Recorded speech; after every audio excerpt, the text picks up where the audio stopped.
Hello guys, welcome back. If this is your first time here, thanks for joining.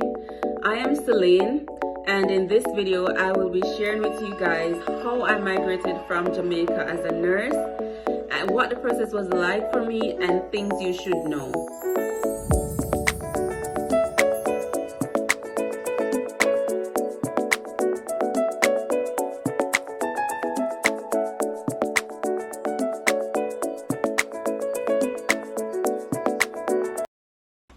Without further ado, let's get right into it.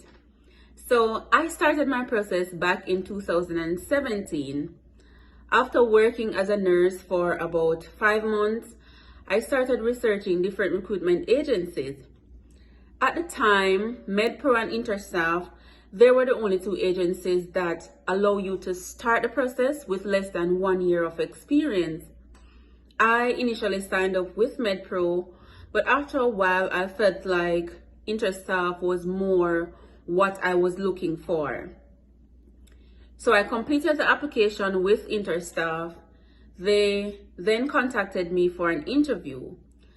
The interview for me was more like a discussion where I told them about myself, why I wanted to work in the US, about the hospital that I was working at, and my patient care experiences.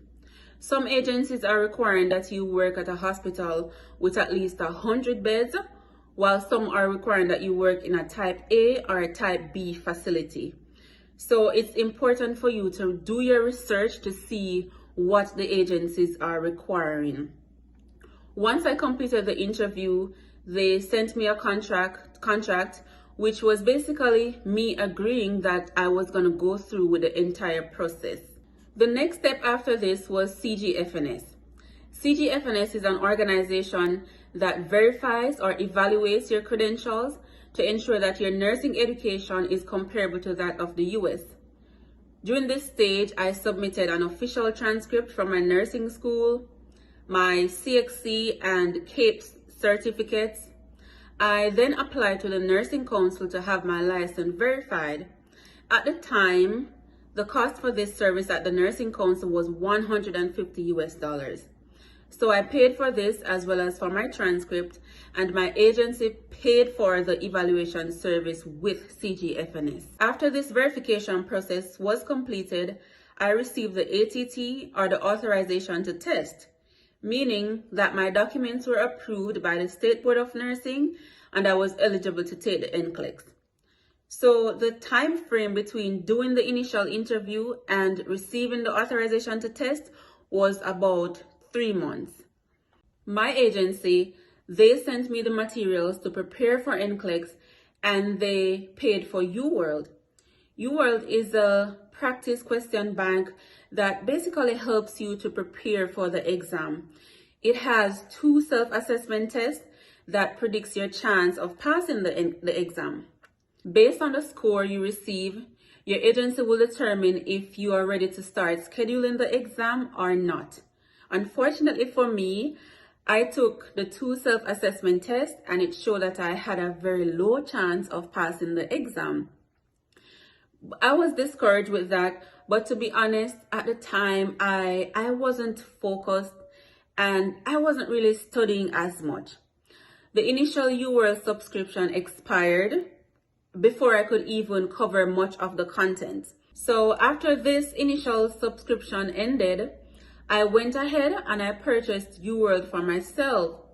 I came up with my study plan and I became more serious and committed to my studies.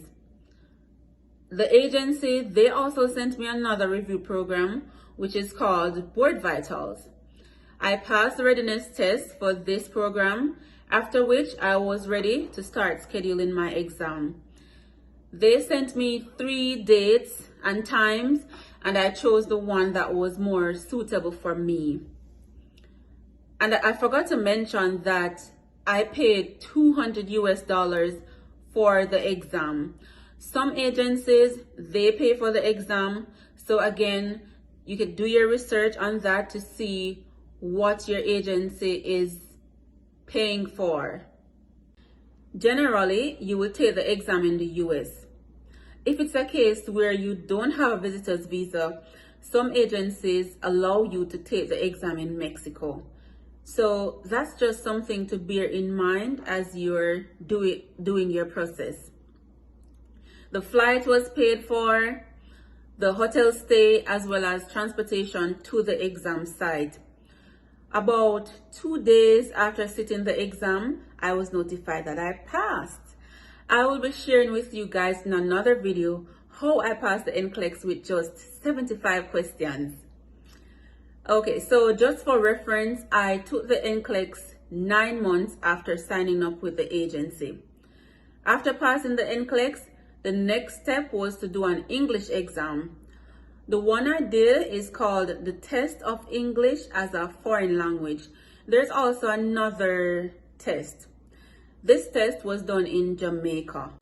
Once I passed the English exam, the next step was to begin the immigration process.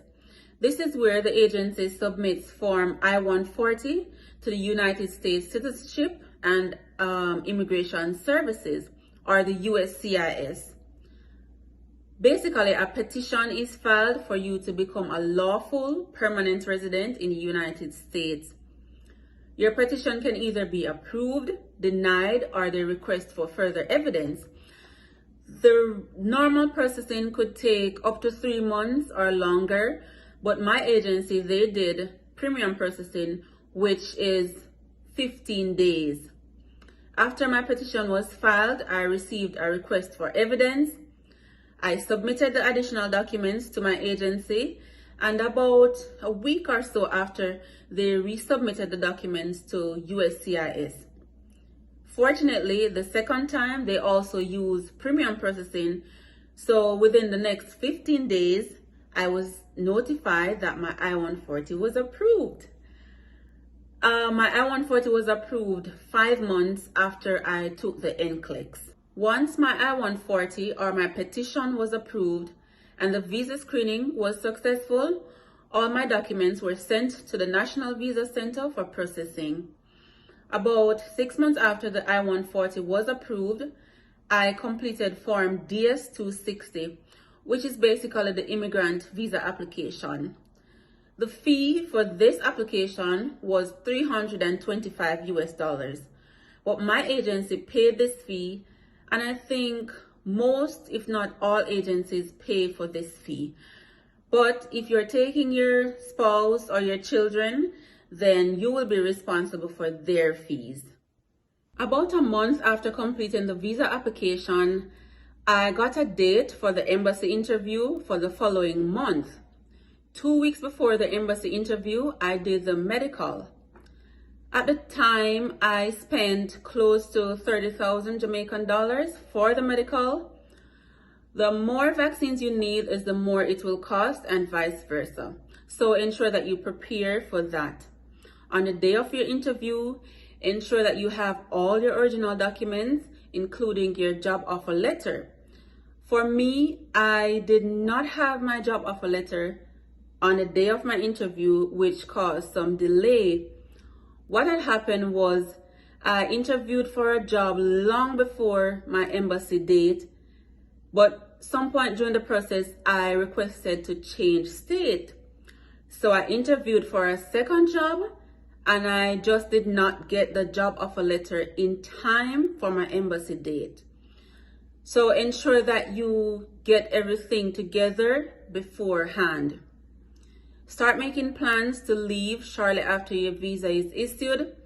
So if you need to give adequate notice to your current job for your resignation, if you need to visit family members or friends, or different things that you need to put together, start preparing for those things in advance. Because the agencies, well, my agency, they required me to leave shortly after my visa was issued. I think I left a week or 2 after my visa was issued. So basically my process took about 2 years in total. For some persons, it could be longer, while for some persons, it could be shorter. On arriving in the US, the agency, they helped me to get housing. Actually, they paid for my first month's rent as well as my deposit.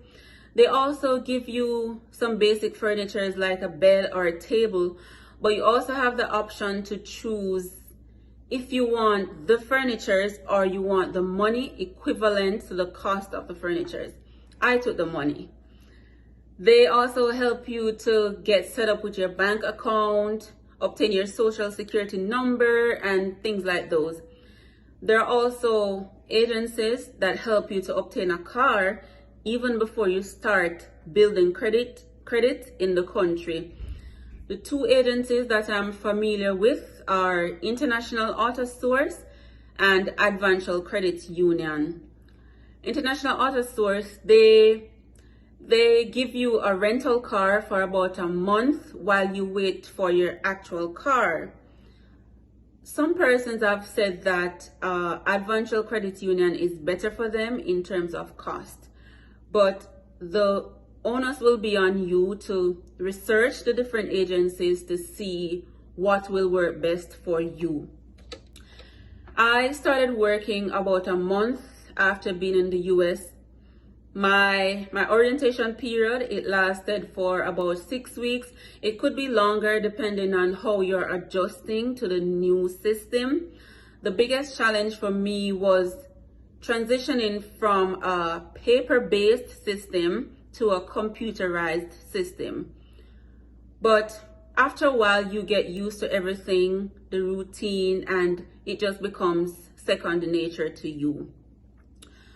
So you will work 3 12-hour shifts per week. You will be working in a contract for 2 to 3 years, depending on the agency that you go with. And also, you may be able to choose the state that you work in, depending on job availability.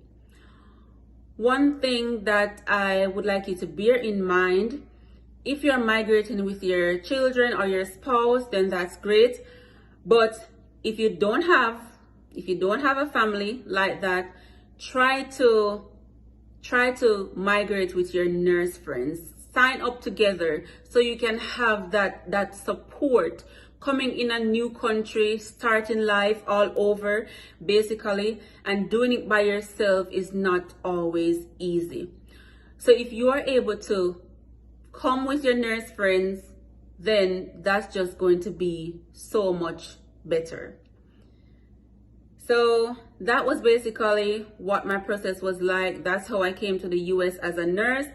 If you like this video, please give it a thumbs up and share it with others who you think might benefit from this information.